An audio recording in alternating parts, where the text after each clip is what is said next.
বাংলাদেশি শিক্ষার্থীদের জন্য খুলে গেল নতুন সম্ভাবনার দুয়ার। সৌদি সরকার ঘোষণা করেছে 500টি বৃত্তি। সবচেয়ে বড় খবর, এই বৃত্তির আবেদন ও নিবন্ধন কার্যক্রম ইতোমধ্যেই শুরু হয়ে গেছে। পররাষ্ট্র মন্ত্রণালয়ের পাঠানো এক চিঠির ভিত্তিতে বিষয়টি জানিয়েছে কারিগরি ও মাদ্রাসা শিক্ষা বোর্ড।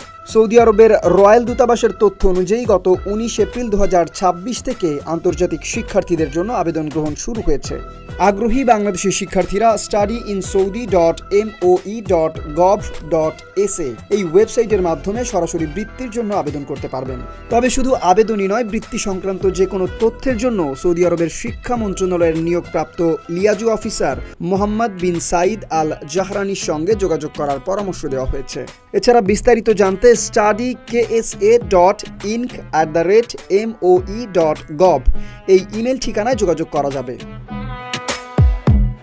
এদিকে পুরো কার্যক্রম সুষ্ঠুভাবে বাস্তবায়নের জন্য কারিগরি ও মাদ্রাসা শিক্ষা বিভাগ ইতোমধ্যেই সংশ্লিষ্ট সব অধিদপ্তর ও শিক্ষা বোর্ডকে প্রয়োজনীয় ব্যবস্থা নেওয়ার নির্দেশ দিয়েছে। সৌদি আরবে উচ্চশিক্ষার স্বপ্ন দেখছেন যারা, তাদের জন্য এটি হতে পারে সবচেয়ে বড় একটি সুযোগ। তাই নির্ধারিত নিয়ম মেনে সময় মতো আবেদন করতে ভুলবেন না। কামরান তুষার, ডেস্ক রিপোর্ট, ঢাকা পোস্ট।